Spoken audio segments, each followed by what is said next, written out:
Astaghfirullah. Bismillahirrahmanirrahim. Assalamualaikum warahmatullahi wabarakatuh.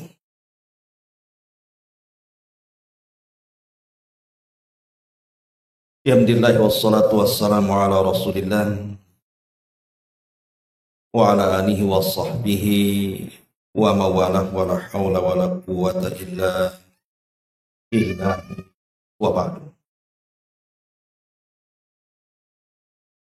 Alhamdulillah, segala puja dan puji hanya milik Allah subhanahu wa ta'ala.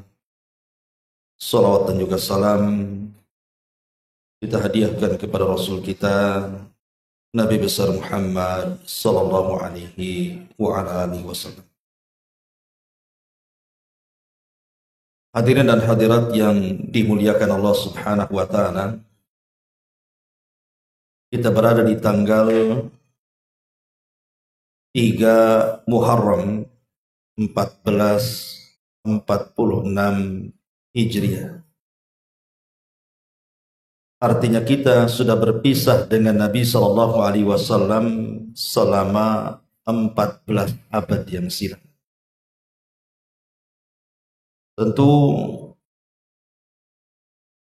banyak sejarah dan pelajaran yang kita akan bahas di malam hari ini berkenaan dengan bulan Muharram ini. Karena bulan Muharram ini adalah tahun baru dalam agama kita. Tahun baru Islam itu dimulai dari bulan Muharram. Ma'asyiral muslimin yang dimuliakan Allah subhanahu wa ta'ala. Dan kita tahu bahwa setiap nama tanggal ataupun nama bulan di dalam Islam itu kan memiliki makna-makna tersendiri. Pertama, bulan Muharram. Karena ini bulan pertama kan. Disebut Muharram itu artinya diharamkan. Apa yang diharamkan? Diharamkan untuk berperang. Tidak boleh seseorang itu menyerang kecuali kalau diserang. Makanya orang-orang Arab jahiliyah sejak zaman dahulu juga sangat memuliakan bulan ini. Datang Islam makin dikuatkan lagi kemuliaannya. Kemudian yang kedua ada namanya bulan Safar. Setelah Muharram itu bulan Safar. Dikatakan Safar itu karena kosongnya rumah-rumah orang-orang Arab jahiliyah kala itu, karena mereka semua keluar berperang dan meninggalkan rumah-rumah mereka. Kemudian yang ketiga, setelah Safar ada namanya Rabiul Awal. Disebut Rabiul Awal karena di zaman itu kalau masuk di bulan Rabiul Awal itu biasanya rerumputan sudah mulai menghijau. Kemudian juga bunga-bunga calon buah-buahan itu sudah mulai mekar. Begitu juga Rabiul Akhir. Itu juga musim buah-buahan tuh. Karena di situ musim semi masalahnya. Kemudian ada namanya Jumadil Awal dan Jumadil Akhir. Disebut Jumad itu karena dia diambil dari Jamad. Jamad itu artinya beku. Karena bulan itu adalah bulan musim dingin. Makanya disebut Jumad Al-Awwal dan Jumadil Akhir. Kemudian setelah itu bulan Rajab. Disebut Rajab Sya'ban karena Sya'ban itu artinya tercerai-berai. Karena orang-orang Arab dari kabilah-kabilah Arab itu mereka keluar semuanya, terpisah satu dengan yang lain. Terkadang mereka melakukan peperangan. Kemudian juga ada setelah Rajab Sya'ban. Nah, disebut Sya'ban. Setelah Sya'ban Ramadan. Ma'ruf Ramadan itu diambil dari Ramdha, artinya terbakar. Karena memang Ramadan itu kan musim panas. Jadi Ramadan itu musim panas. Makanya disebut Ramadan, dan ada yang mengatakan karena di bulan itu terjadi pembakaran dosa. Kemudian setelah Ramadan ada namanya Syawal. Syawal itu artinya peningkatan. Karena setelah satu bulan digembleng di bulan Ramadan, maka ditingkatkan ibadahnya di bulan Syawal. Atau ada yang mengatakan karena bulan ini bulan mulai berbuahnya dan panennya kebun-kebun orang-orang Arab. Kemudian setelah Syawal ada namanya Dzulqa'dah. Dzulqa'dah itu juga salah satu bulan hurum, di mana Qa'dah itu diambil dari duduk-duduk, artinya mereka tidak berperang dan tidak boleh berperang. Kemudian yang nomor 12 ada namanya Dzulhijjah, bulan kemarin. Hijjah itu diambil dari haji, karena bulan Dzulhijjah itu bulan haji. Jadi nama-nama bulan dalam Islam itu ada nama tersendiri. Nah, salah satunya adalah bulan Muharram. Baik, ma'asyiral muslimin wal muslimat rahimakumullah. Kita tahu bahwa kalau kita mengacu kepada sejarah masa lalu, ketika Nabi Allah Adam alaihi salatu wassalam diturunkan dari sorga ke bumi, maka di zaman Adam alaihi salatu wassalam belum ada penanggalan. Baru setelah kemudian lahir anak keturunannya yang disebut dengan Bani Adam. Maka sampai di zaman Nabi Nuh alaihi salatu wassalam, orang-orang pun membuat penanggalan dengan cara tahunnya dinasabkan kepada turunnya Adam alaihi salatu wassalam. Kemudian setelah Nuh wafat, Nabi Allah Nuh wafat, maka kemudian penanggalan beralih. Tahunnya tidak kepada turunnya Adam, tetapi tahunnya kepada tahun tufan. Tragedi banjir bandang yang sangat besar yang meluluhlantakkan umat manusia seluruhnya, kecuali orang-orang yang ada di perahu Nuh alaihi salam. Jadi tahunnya dinasabkan kepada tragedi tufan. Kemudian setelah Nuh meninggal dunia, kemudian sampai kepada era Nabi Allah Ibrahim alaihi salatu wassalam. Maka seluruh keturunan Ibrahim di zaman itu menasabkan tahunnya tidak kepada tufan, tetapi kepada api. Karena Ibrahim alaihi salatu wassalam dimasukkan ke dalam api, maka tahunnya dinasabkan kepada api. Ma'asyiral muslimin yang dimuliakan Allah Subhanahu wa taala, dan itu terus sampai kemudian di zaman Nabi Yusuf, sampai kepada zaman Nabi Musa, dan begitu seterusnya, masih menasabkan tahunnya kepada tragedi di mana Ibrahim alaihi salatu wassalam dimasukkan ke dalam api. Sampai ke era Arab. Ya, ke era Arab. Maka di zaman Nabi sallallahu alaihi wasallam lahir, maka tahun kelahiran Nabi sallallahu alaihi wasallam dinasabkan kepada peristiwa perang gajah. Begitulah ikhwan, kalau kita simpulkan sejak zaman Nabi Adam sampai ke era Nabi sallallahu alaihi wasallam, penisbatan tahun itu selalunya dinasabkan kepada sebuah peristiwa besar. Turunnya Nabi Adam ke surga itu kan peristiwa. Kemudian banjir bandang tufan itu juga peristiwa. Kemudian Ibrahim dimasukkan ke dalam api juga peristiwa. Termasuk juga terjadinya perang gajah, penyerangan Abraha dengan seluruh kekuatannya menyerang Ka'bah, itu juga peristiwa besar.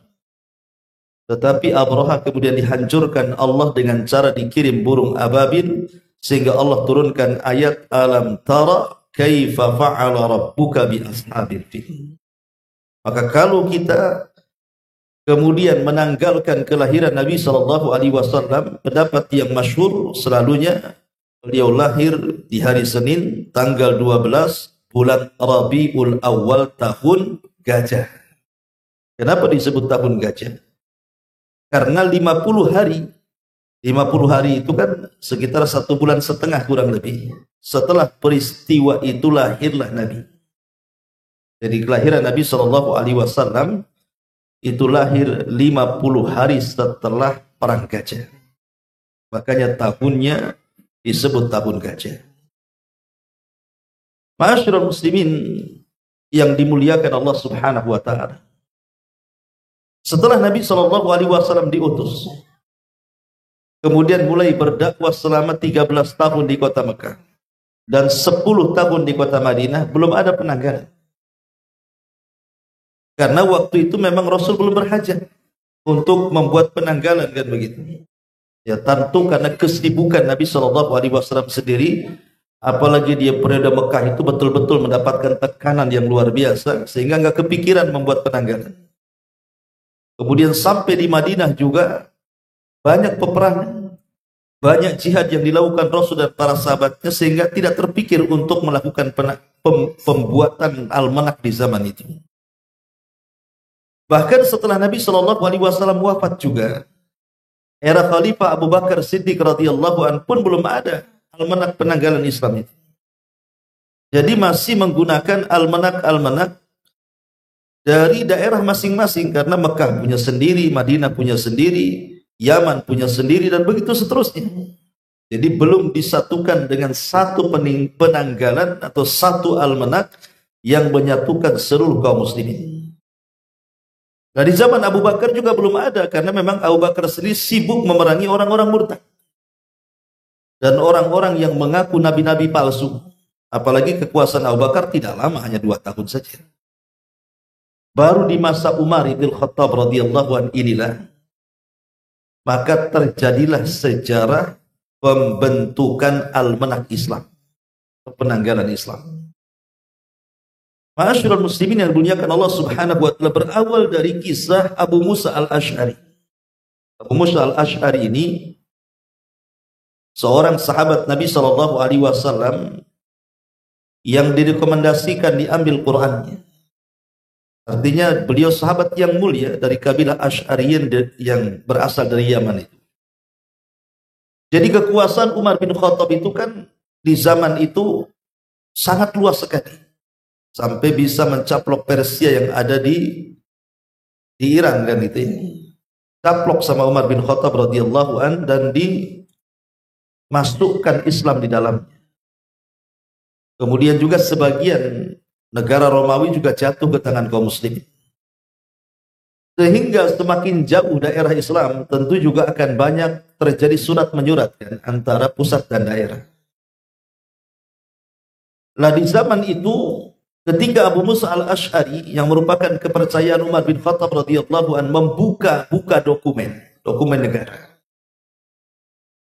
Rupanya ada satu dokumen itu tertulis tanggalnya di bulan Sya'ban, tapi tidak tertulis tahunnya.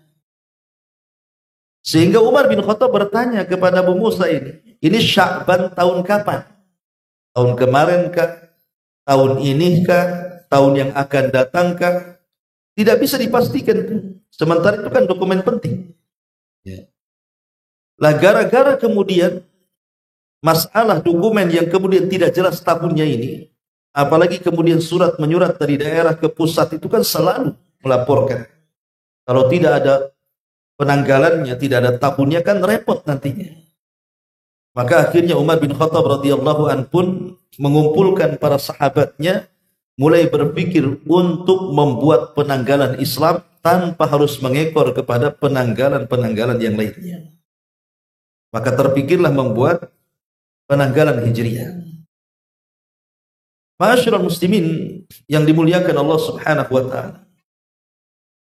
Jadi ketika Umar mengumpulkan banyak para sahabatnya, tentu sahabat-sahabat senior sekelas Ali, Utsman, dan sahabat-sahabat Badar dan yang lainnya yang masih hidup, mulai Umar mengemukakan keinginannya untuk membuat penanggalan dalam Islam. Dan mereka setuju semuanya.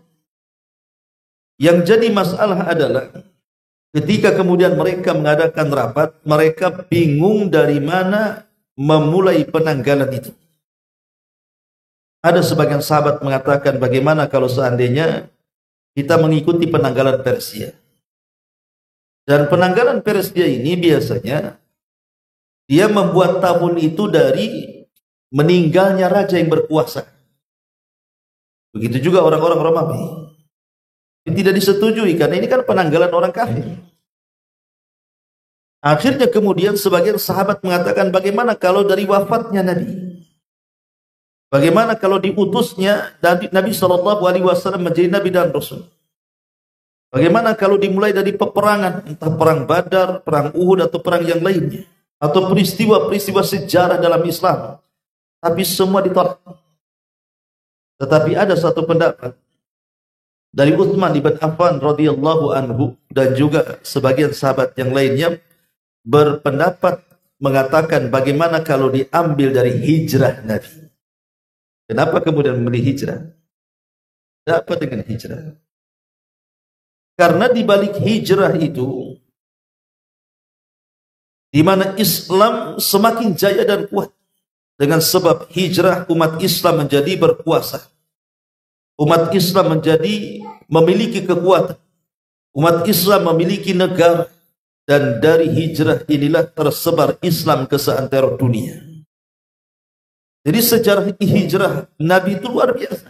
Itulah yang menjadi pertimbangan Khalifah Umar bin Khattab radhiyallahu an menetapkan penanggalan di dalam Islam itu diambil dari peristiwa hijrah Nabi sallallahu alaihi wasallam, karena banyak faedah dan manfaat daripada hijrah Nabi sallallahu alaihi wasallam. Ma'asyiral muslimin yang dimuliakan Allah Subhanahu wa taala. Nah, setelah kemudian ditetapkan bahwa penanggalan itu diambil dari hijrah Rasul, sehingga sekarang kita kenal dari dulu ada namanya 1 Hijriah, 2 Hijriah, 3 Hijriah, dan sekarang sudah 1446 Hijriah, artinya sudah 14 abad kan gitu ya. Tetap seperti itu. Yang jadi masalah adalah kita tahu bahwa hijrahnya Nabi Shallallahu Alaihi Wasallam itu bukan terjadi di bulan Muharram, tapi hijrahnya Nabi Shallallahu Alaihi Wasallam itu terjadi di bulan Rabiul Awal. Karena di bulan Rabiul Awal itu kan terjadi 3 peristiwa besar, yang 1 diperselisihkan dan 2 disepakati. Adapun yang diperselisihkan adalah soal kelahiran Nabi. Kelahiran Nabi itu kan diperselisihkan oleh para ulama sejarah. Walaupun yang masyhur terjadi di bulan Rabiul Awal, tapi ada juga yang mengatakan di bulan Ramadan, seperti pendapat Imam Ibnu Hazm. Intinya diperselisihkan. Tapi 2 peristiwa besar lainnya disepakati ulama, seperti hijrahnya Rasul dan wafatnya Rasul. Jadi hijrahnya Rasul dan wafatnya Rasul, sepakat ulama sejarah terjadi di bulan Rabiul Awal. Artinya kalau memang mengambil penanggalan Islam itu diambil dari hijrah Nabi Shallallahu Alaihi Wasallam, harusnya bulan pertama itu bukan bulan Muharram, tapi bulan Rabiul Awal, kan begitu. Wong peristiwanya di Rabiul Awal kok, dan itu disepakati ulama sejarah. Lah tentu ada sejarah di balik kenapa mesti bulan Muharram. Kenapa tidak diambil dari peristiwa hijrah yang memang betul-betul terjadi di bulan Rabiul Awal? Ma'asyiral muslimin yang dimuliakan Allah Azza wa Jalla, maka Umar bin Khattab pun mulai berdiskusi kembali dengan para sahabat. Dimulai bulan apa kita ini memulai bulan pertama dalam Islam ini? Akhirnya kemudian banyak pendapat para sahabat yang mengerucut kepada bulan Muharram. Tentu ada alasannya. Karena kita tahu bulan Muharram itu terjadi setelah musim haji. Dzulhijjah, musim haji, kemudian Muharram. Di mana bulan haji ini akan berdatangan manusia dari berbagai macam daerah tanpa diundang. Mereka bisa datang sendiri. Sehingga ketika kemudian mengumumkan bahwa Islam sudah punya penanggalan sendiri, itu lebih mudah. Disampaikan di musim haji, kemudian ketika mereka masing-masing pulang, maka mereka bisa mengumumkan kepada masyarakat yang ada di kaum-kaumnya mereka masing-masing. Kalau di zaman sekarang kan enak saja, bisa main WhatsApp, bisa main Instagram, bisa main YouTube, bisa main apa namanya, ya medsos kan begitu. Umpamanya, oke, pemerintah ini membuat aturan sebentar saja kemudian diumumkan di televisi, semua orang tahu. Tapi di zaman itu kan tidak ada alat komunikasi. Kalau surat menyurat, lama datangnya. Tapi kalau seandainya kemudian orang itu datang sendiri ke Mekah, kemudian dikasih tahu, mereka pulang kan langsung dikasih tahu sama masyarakatnya. Makanya itulah yang menjadi pertimbangan kenapa bulan Muharram itu menjadi bulan pertama dalam Islam. Karena informasinya disampaikan di musim haji. Dan musim haji itu bulan Dzulhijjah. Kemudian mereka setelah haji pulang, sampai di daerah mereka masuk di bulan Muharram, maka mereka mengumumkan bahwa bulan Muharram adalah bulan pertama dalam kalender Hijriah. Maka tersebarlah bulan Muharram itu menjadi tahun baru Islam sejak zaman Umar sampai hari ini. Kita kenal tahun baru Islam itu dimulai dari bulan Muharram. Ma'asyiral muslimin yang dimuliakan Allah Subhanahu wa taala. Pertanyaan pun muncul. Ya. Apa manfaatnya? Kemudian kita ini harus mengenal bulan Hijriah.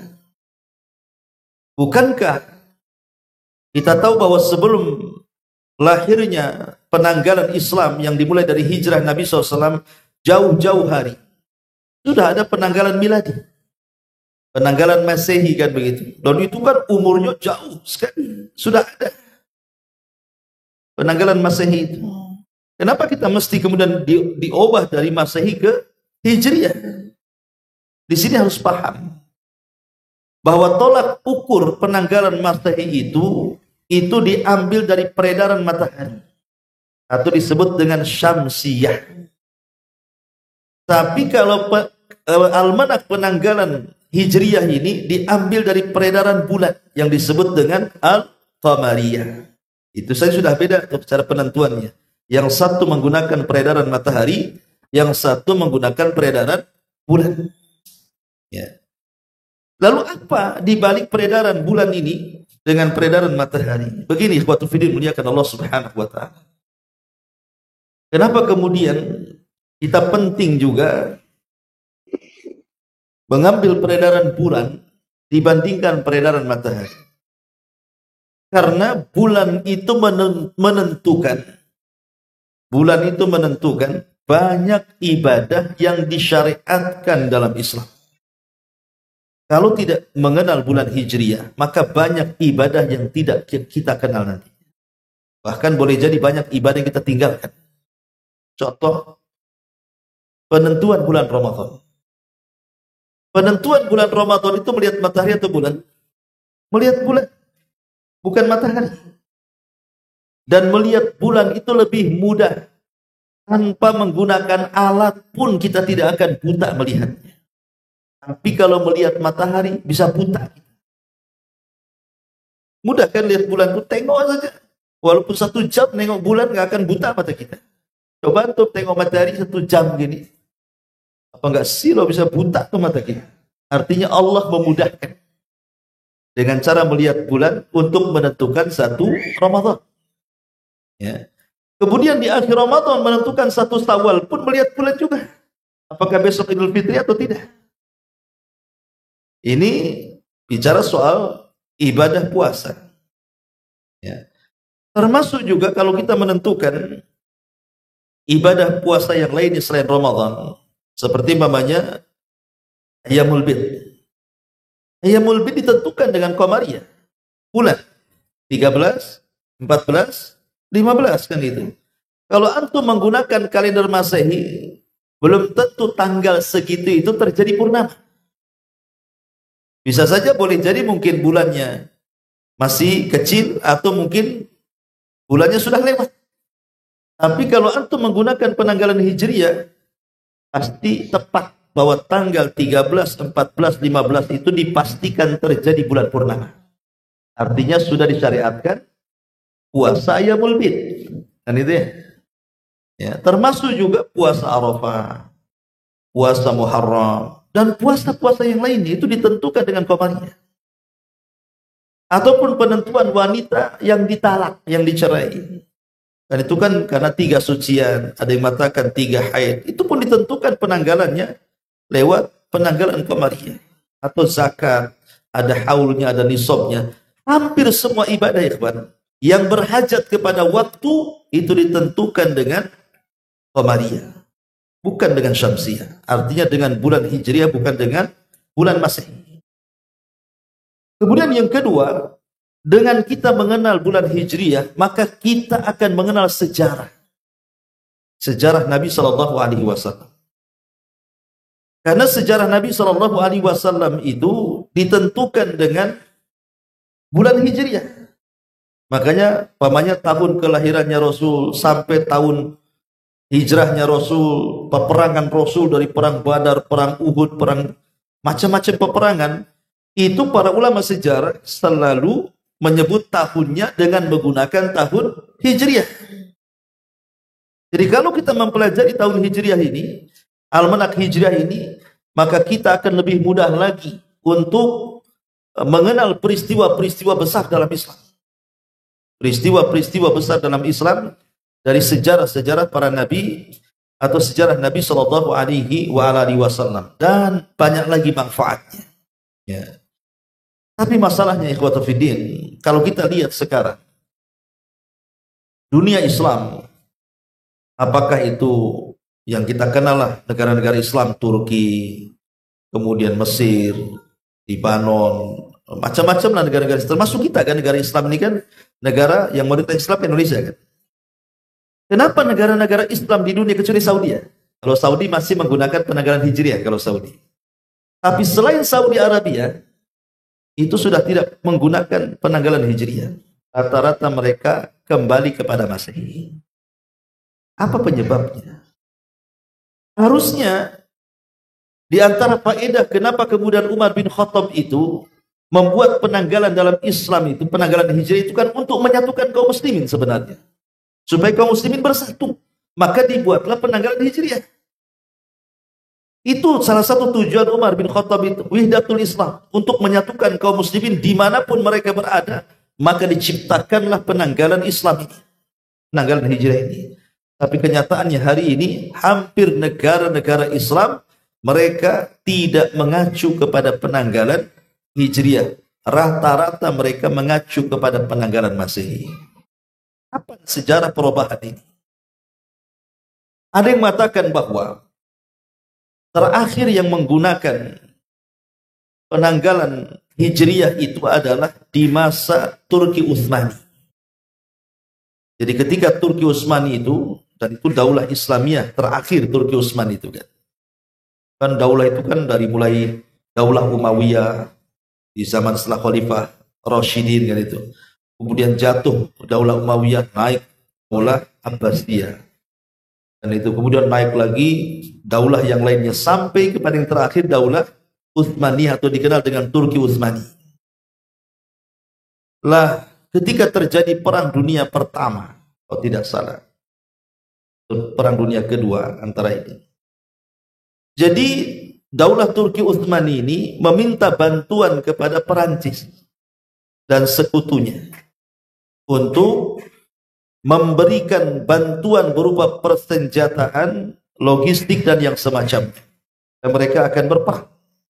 Sementara mereka sangat berhajat kepada persenjataan. Dan ketika itu Perancis sangat kuat sekali. Dan juga sekutunya. Akhirnya mereka pun membantu. Betul-betul memberikan bantuan kepada daulah Turki Utsmani.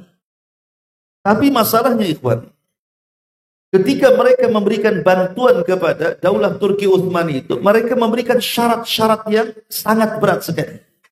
Lah salah satu syarat yang dicantumkan itu adalah menghapus penanggalan hijriah dan mengganti dengan penanggalan Masehi. Mau tidak mau, kalau ingin dibantu, rubah penanggalannya. Ya.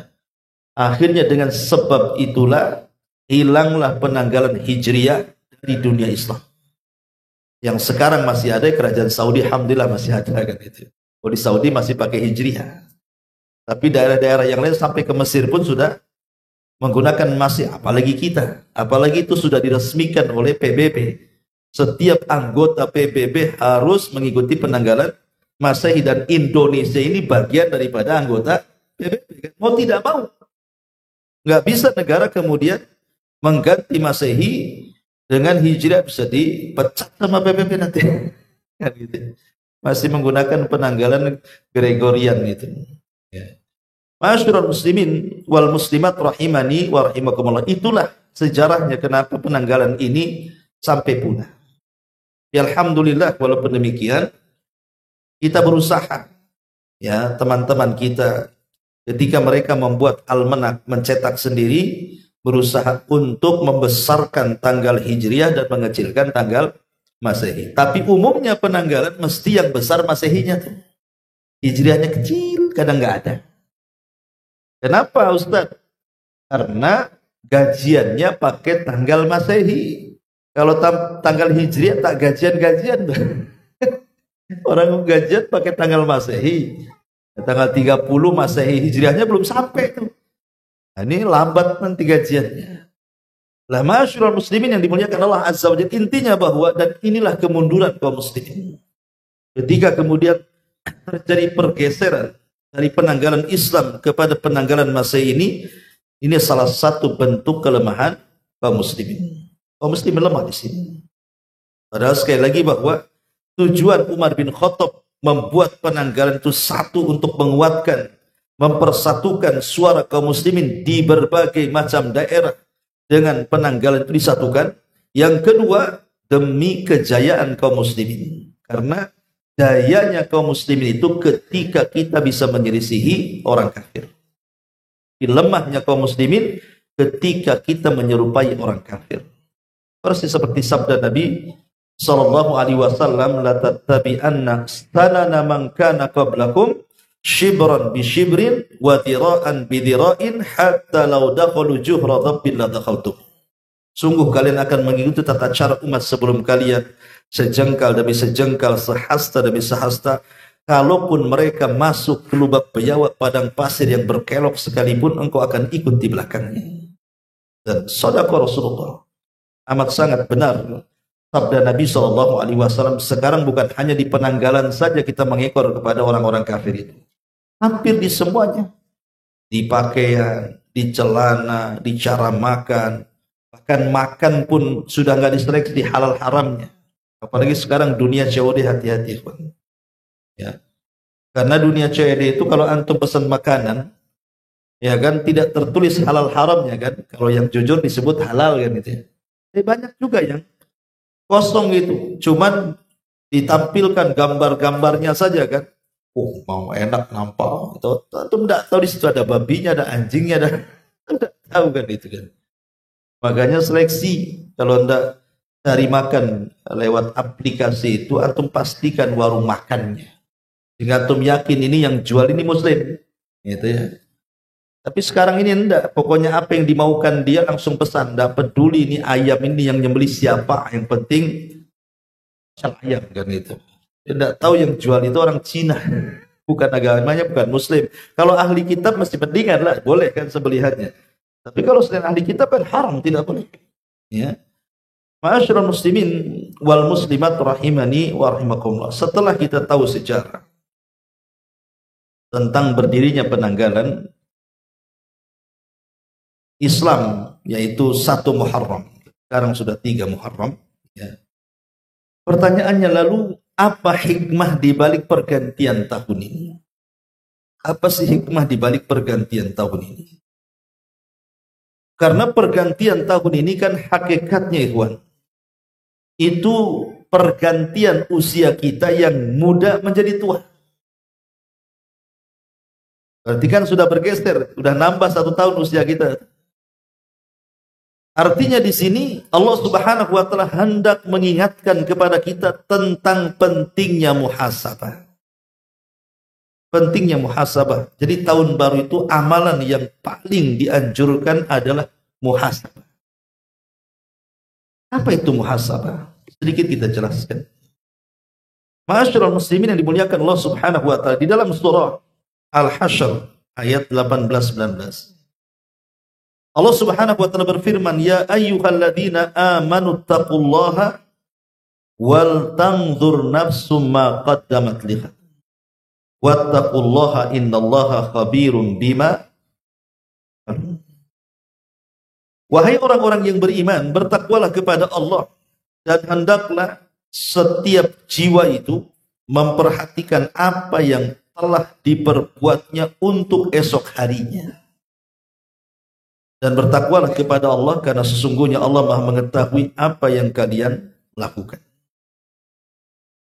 Ma'asyiral muslimin wal muslimat rahimani wa rahimakumullah. Ayat ini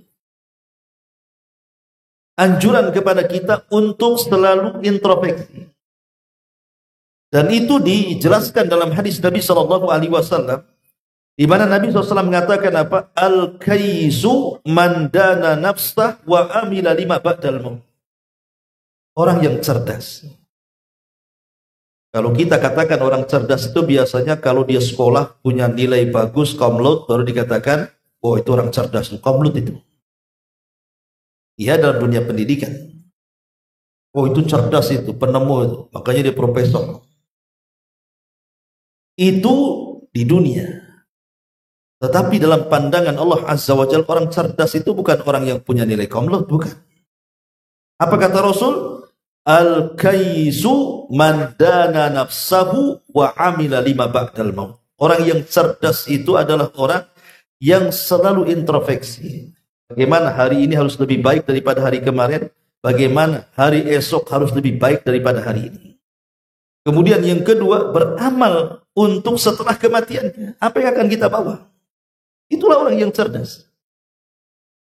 Jadi Rasul mendefinisikan cerdas itu ketika orang itu semakin baik kondisinya, semakin soleh kondisinya, di mana hari ini lebih baik daripada hari kemarin, esok harus lebih baik daripada hari ini. Itulah orang cerdas. Itulah momen tahun baru ini, introspeksi. Apa yang sudah kita lakukan kemarin dan apa yang harus kita kerjakan esok hari. Kemudian setelah itu kita banyak melakukan ketaatan kepada Allah Subhanahu wa taala karena ini bekal untuk kematian kita. Kata Rasul, itulah orang yang cerdas. Ma'asyiral muslimin wal muslimat rahimani wa rahimakumullah. Kenapa muhasabah di tahun baru itu penting? Di zaman sekarang ini kan kadang-kadang aneh-aneh orang-orang itu ketika sampai di tahun baru kan. Kadang-kadang merayakan tahun baru. Dengan cara apa? Kadang-kadang dengan cara membuang-buang uang, beli petasan. Ya, kadang-kadang memang ada acara-acara tertentu ikhtilat laki-laki perempuan, nampaknya sih peringatan tahun baru, pengajian akbar. Tapi terkadang di dalam pengajian itu ikhtilat macam-macam di situ. Enggak dicampur laki-laki perempuan di situ. Kemudian disetelkan musik, joget-joget, nyanyi-nyanyi dan begitu seterusnya kan. Manfaatnya apa? Setelah kemudian merayakan seperti itu, apakah besoknya jauh lebih baik atau kalau tidak lebih baik? Kan intinya bahwa dengan kedatangan tahun baru itu kan kita diingatkan dengan hijrah. Dan hijrah itu artinya kita berhijrah dari yang tidak baik kepada yang baik. Karena hijrah dari Mekah ke Madinah sudah nggak ada lagi. Hijrah dari negeri kafir ke negeri Islam. Hijrah dari perbuatan yang jahat kepada yang baik, bertobat kepada Allah. Itu inti daripada hijrah. Nah, apakah orang-orang yang melakukan perayaan itu setelahnya lebih baik? Jadi intinya bukan merayakan, tapi intinya merubah diri kan begitu. Kalau setelah adanya perayaan kemudian jadi bagus kan gitu, mantap, ini tidak, sama aja. Ya, bahkan lebih buruk kondisinya. Ma'asyiral muslimin yang dimuliakan Allah Azza wa Jalla. Makanya kalau sampai kita tidak sampai muhasabah ikhwan, ada pengaruh-pengaruh buruk bagi kita. Apa saja? Pertama, orang yang sedikit muhasabah biasanya dia akan mudah terjerumus kepada kemaksiatan kepada Allah. Orang kalau sedikit muhasabah itu mudah melakukan maksiat. Karena nggak akan memikirkan hidup dia masalah. Tapi kalau orang muhasabah, aduh dosa sudah banyak, masa memang maksiat terus ini sampai kapan? Kan gitu. Dia akan berpikir ke situ tuh. Ya. Makanya orang yang sedikit muhasabah akan mudah terjerumus kepada maksiat kepada Allah Subhanahu wa taala. Dan susah meninggalkan maksiat. Bukan hanya menambah maksiat, susah dia meninggalkan maksiat. Kemudian juga setelah susah meninggalkan maksiat, jadi malas melakukan ketaatan. Itu sudah beruntun tuh.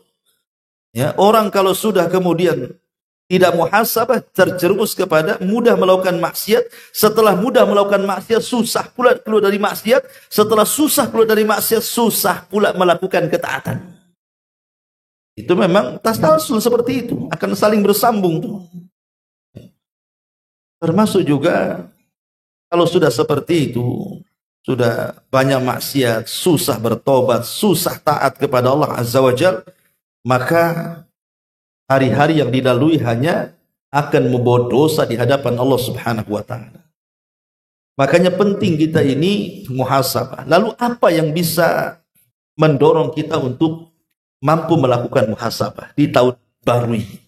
Ya, yang pertama, cobalah terpikir tentang kebahagiaan. Bahwa hidup kita ini bukan hanya di dunia saja. Ada kehidupan yang jauh lebih mulia, lebih kekal, lebih bahagia. Kehidupan akhir. Sehingga dengan mengingat akhirat itu, dengan cara muhasabah mengingat akhirat itu, insya Allah orang akan terpikir merendahkan, mengurangi aktivitas dunianya dan akan mulai mengejar akhiratnya. Ini yang pertama. Ya, terpikir kebahagiaan akhirat. Yang kedua, cobalah berpikir kepada aib-aib yang ada pada badan kita. Jangan terpikir kepada aib orang lain. Karena umumnya orang-orang yang tidak muhasabah, introspeksi diri, itu merasa dirinya itu lebih suci dibandingkan orang. Lebih benar dibandingkan orang, lebih baik dibandingkan orang. Terutama terkadang juga fitnah bagi orang-orang yang sudah mengaji, kadang-kadang meremehkan orang. Ya kan? Padahal belum tentu. Terkadang orang-orang yang kita remehkan, mereka punya amalan yang kita tidak tahu. Rupanya dengan amalan itu memasukkan duluan mereka ke dalam sorga dan kita pula dilambatkan. Dan kita tidak tahu. Maka di zaman Nabi SAW itu ada seorang sahabat suka mabuk.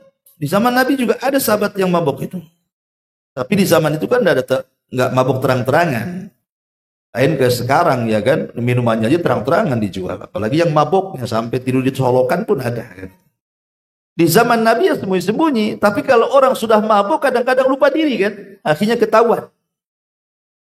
Akhirnya dilaporkan, ditangkaplah anak muda ini dan hukuman para pemabuk dicambuk 40 kali cambukan. Di zaman Nabi, kemudian di zaman Umar direvisi menjadi 80 cambukan. Ya. Karena dikiaskan kepada orang yang menuduh wanita baik-baik berzina. 1 kali, 2 kali ketangkap lagi, dicambuk lagi, 3 kali ditangkap lagi, cambuk lagi. Akhirnya kesel para sahabat, dicaci maki lagi. Tapi Rasul melarang, tidak boleh mencaci maki dia. Kenapa? Kata Rasul, karena dia sangat mencintai Allah dan Rasulnya. Padahal dia pemabuk tuh. Tapi dia sangat mencintai Allah dan Rasulnya yang tidak tahu sahabat yang lain. Terkadang orang yang kita anggap dia itu mungkin tidak baik di mata kita, rupanya mereka punya amalan yang kita tidak tahu. Boleh jadi mereka pernah bersedekah dengan ikhlas, pernah sholat ikhlas, pernah apa ikhlas, kita tidak tahu kan di balik itu. Yang kita kadang-kadang beramal riya. Boleh jadi mereka menangis setiap hari ingin bertobat tapi tidak bisa. Kita pula kemudian berbangga seolah-olah kita paling banyak pahalanya pula kan gitu. Ujub jadinya. Ya, makanya lihatlah aib diri sendiri. Kemudian jangan pernah lihat aib orang lain. Karena orang itu punya aib semua. Ikhwan saya, antum, kalau Allah bongkar aibnya, mungkin antum nggak mungkin ngaji sama saya. Nggak mungkin antum ngundang Abu Merah. Kalau antum tahu aib saya. Tidak mungkin menteri-menteri, presiden, pejabat-pejabat, wali kota dan begitu seterusnya. Kalau Allah bongkar aib mereka, antum tidak akan menghargai mereka. Orang itu dimuliakan tuh karena masih ditutup aibnya oleh Allah. Atau para ustadz, para ulama juga. Mereka punya aib. Maka ketika kita muhasabah itu, kenali aib sendiri, jangan sibuk mengenali aib orang lain.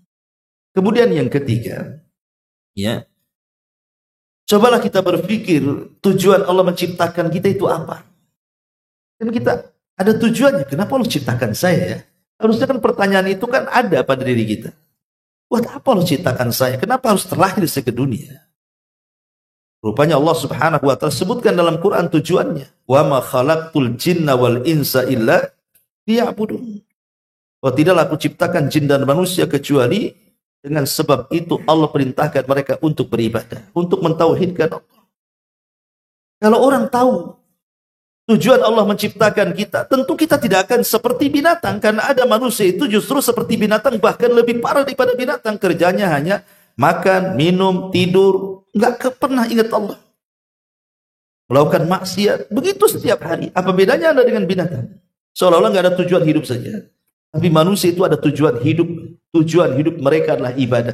Kalau kita muhasabah, tujuan kita hidup adalah ibadah, insya Allah ini yang menjadikan kita baik. Ini yang ketiga. Kemudian yang keempat, berusaha ijtihad dalam melaksanakan ketaatan. Lawan tuh hawa nafsu. Terkadang memang hati itu dipenuhi dengan iqbal dan idbar. Terkadang ada semangat, terkadang ada futurnya. Itu wajar manusia. Kadang antum semangat ngaji, kadang malas. Kadang antum semangat sholat, kadang malas. Kadang antum semangat untuk berbuat baik, kadang antum malas. Itu wajar manusia. Setiap kesemangatan itu pasti ada futurnya. Rasulullah mengatakan, barang siapa yang futurnya diberikan kepada sunnah Nabi, maka dia akan dapat hidayah. Tapi kalau futurnya bukan untuk itu, maka celaka dia. Yang saya katakan, kalau kita dalam kondisi berada di titik terendah, sedang futur-futurnya, malas ibadah, malas ngaji, malas segalanya, minimalnya jangan maksiat kepada Allah. Karena biasanya orang futur itu larinya ke maksiat. Ya kan? Orang futur larinya ke maksiat. Mungkin dia tertimpa masalah gitu ya. Masalah keluarga, masalah ekonomi, masalah kesehatan, larinya ke maksiat jadinya. Ketika futur-futurnya itu. Minimalnya kalau orang jatuh ke tingkat futur itu, jangan maksiat. Kalaupun tidak bisa melakukan ketaatan, tapi jangan maksiat, diam saja. Ya. Maka insya Allah dengan itu kita selamat dari dosa. Termasuk juga yang bisa menolong kita untuk muhasabah adalah, coba kita berpikir tentang muraqabah. Bahwa kita itu diawasi oleh Zat yang Maha mengetahui segalanya. Antum mau maksiat di mana saja, mau tersembunyi dari manusia siapa saja, di tempat mana saja, tetap Allah tahu. Allah lebih hebat dibandingkan CCTV manusia. Kalau kita tanamkan sifat muraqabah ini, insya Allah orang itu jadi baik. Kenapa? Mungkin manusia tidak bisa melihat kita bermaksiat, tapi Allah bisa melihat kita. Maka dengan muraqabah itu bisalah kita ini menolong untuk muhasabah. Termasuk juga berusaha untuk zuhud. Zuhud itu artinya, kalau kita zuhud di dunia, maka Allah akan mencintai kita. Maksud zuhud itu kita tidak meminta-minta kepada manusia. Cukuplah Allah segalanya. Karena orang kalau sering ngeluh kepada manusia, orang yang dikeluhkan pun tidak suka dengan kita. Kita kan nggak suka kalau orang selalu ngeluh, apalagi ngeluh soal ekonomi, ujung-ujungnya pinjam uang. Nggak suka lah orang kayak gitu ya. Coba zuhudlah kepada Allah. Kalau kita fakir minta kepada Allah, nanti Allah bukakan tuh semuanya. Cuma kadang-kadang kira kurang tawakal saja, kadang-kadang akhirnya dia lebih memilih mengeluh kepada manusia dibandingkan mengeluh kepada Allah. Belajarlah dia qanaah, redha dengan pemberian Allah. Belajarlah dengan zuhud, ya, dengan cara cukuplah Allah Subhanahu wa taala yang akan menolongnya. Nah, perkara-perkara ini juga bisa menjadikan kita lebih muhasabah lagi. Ma'asyiral muslimin, tetapi di sana juga yang menyebabkan kenapa orang tidak bisa muhasabah di tahun baru ini. Satu, karena maksiat. Orang kalau masih maksiat, susah dia muhasabah. Yang kedua, terlampau sibuk dengan dunia. Orang kalau sibuk dengan dunia, nggak bisa muhasabah dia. Yang ketiga, disibukkan dengan perkara mubah. Ya, seperti main bola, jalan sana, jalan sini, ngobrol sana, ngobrol sini, kan perkara mubah. Ya, tetapi melupakan kan ibadah. Akhirnya susah muhasabah. Kemudian terlampau membanggakan dirinya. Seolah-olah ibadahnya sudah banyak. Karena saya sudah ngaji, saya sudah senior nih. Saya kenal sunnah itu 20 tahun yang silam, Ustaz. Udah merasa paling senior. Tengok junior tuh, kamu baru kemarin sore ngaji. Dia mulai sombong dia. Padahal terkadang orang yang baru ngaji itu lebih mulia dibandingkan orang yang sudah ngaji. Kenapa? Ada istilah para ulama. Ahli maksiat yang menangis karena dosanya dan ia ingin bertobat tapi belum mampu meninggalkan dosanya, jauh lebih baik dibandingkan ahli ibadah dengan membawa segudang pahala tapi dia ujub dengan amalannya. Hati-hati, jangan meremehkan. Ini kadang-kadang yang senior-senior ngaji ini, kalau ada yang baru-baru ngaji itu, karena ada ceritanya, saya waktu ngisi di warung Sunda, Sawargi, gitu kan. Adalah Ustadz kita, Ustadz Aceng itu, cerita. Dia bawa jamaah gitu kan. Yang baru ngaji, baru mau hijrah. Cuman istrinya itu belum pakai cadar, belum pakai pakaian syar'i gitu. Ya masih kayak biasa lah pakai jilbab orang-orang awam gitu kan, belum menutup auratnya betul. Dibawa ke pengajian. Sampai di pengajian dicuekin semua. Jadi dia sendiri duduk, nih yang bercadar-cadar sana ngumpul itu, yang syar'i-syar'i. Nggak mau deket-deket. Coba bayangkan, orang ini mau hijrah. Karena dia tahu apa yang dilakukan dia salah. Kalau ikut kaedah tadi justru dia lebih baik kan, walaupun seperti itu. Karena ada niat hijrah, dia bertobat. Nah ini orang-orang sudah ngaji merasa ujub, merasa paling banyak pahalanya kan gitu ya. Yang lebih parah lagi habis pengajian, ditegur pula. Langsung ditegur. Nanti kau datang kemarin lagi, pakai pakaian yang bagus katanya. Lah, ini orang baru ngaji. Masa kayak gitu? Harusnya kan dirangkul kan? Harusnya kalau bisa dikasih hadiah, nih ada pakaian bagus. Kayak itu udah. Langsung main tembak-tembak saja. Ini akhlaknya nggak ada. Ini Nabi mengatakan kepada siapa? Mu'ad dan juga Abu Musa al-Ash'ari saat berdakwah ke Yaman. Basyira wala tunafira. Mu'ad, kalau berdakwah itu kasih kabar gembira. Jangan kau buat lari. Maknanya jangan ceritakan pakaiannya dulu. Ngobrol yang lain saja kan bisa kan? Masya Allah. Anti dapat hidayah. Mudah-mudahan istiqomah. Kan gitu ya. Soal pakaian itu kecil. Ya, karena pakaian itu bukan masukan orang ke surga. Yang masukkan orang ke surga itu akidahnya, tauhidnya, ibadahnya, kan begitu. Nanti dengan sendirinya pakaian itu kalau dia sudah paham berubah sendiri itu. Ngapain yang kecil-kecil diurus, yang besar pula nggak diurus kan gitu. Masalah ya. Ma'asyiral muslimin yang dimuliakan Allah Azza wa Jalla. Maka itu karena kurangnya ilmu. Itulah kurangnya ilmu. Merasa sudah senior, akhirnya datang junior itu kemarin sore baru ngaji. Kadang-kadang kita merendahkan pula saudara kita. Ya. Ma'asyiral muslimin. Jadi pentingnya muhasabah di bulan Muharram ini karena buah muhasabah itu bagus sekali dalam kehidupan kita. Pertama, akhirnya dengan muhasabah itu kita tahu siapa kita. Tahu aib-aib kita. Sehingga kita tidak merendahkan orang. Yang kedua, dengan muhasabah itu kita bisa bertobat. Kita menyesal dari maksiat. Dan kita berusaha untuk merubah. Yang ketiga, akhirnya kita mengenal tentang karam. Karam dari Allah. Bagaimana Allah subhanahu wa ta'ala itu maha karam. Maha pemurah. Sehingga dengan pemurahnya kita maksiat tapi tidak diazab di dunia. Alhamdulillah. Kalau Allah mau setiap dosa diazab, nggak ada orang bisa hidup.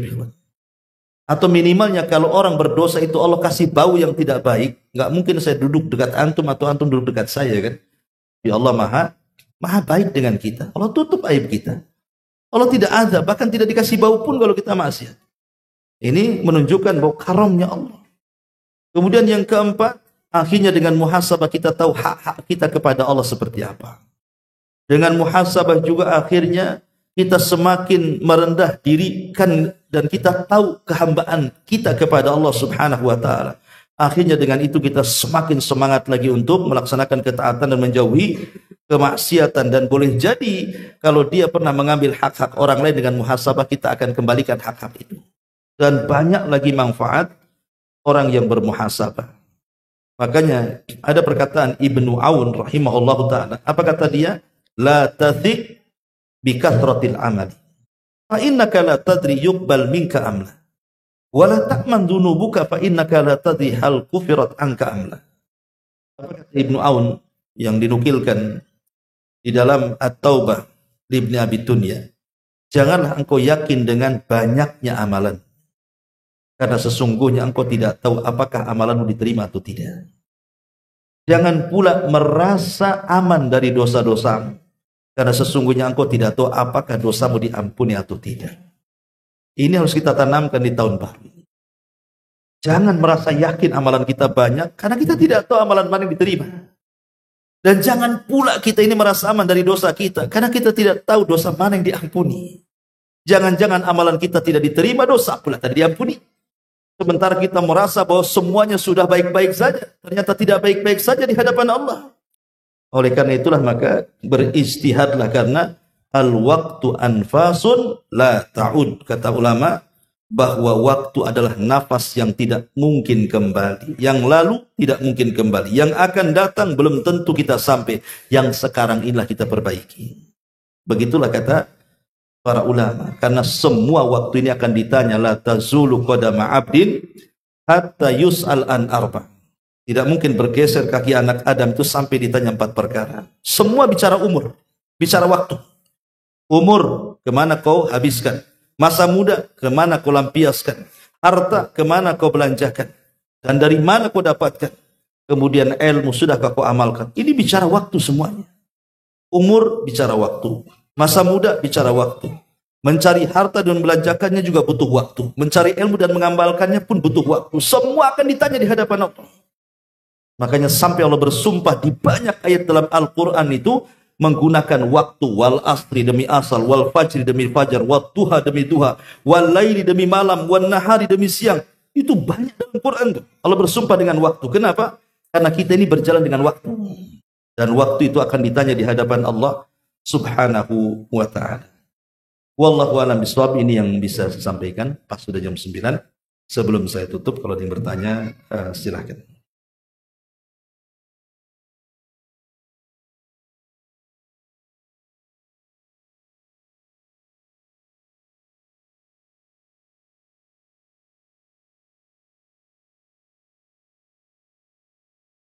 Kalau nggak ada kita tutup. Subhanallah, bihamdika, asyhadu an la ilaha illa anta, astaghfiruka.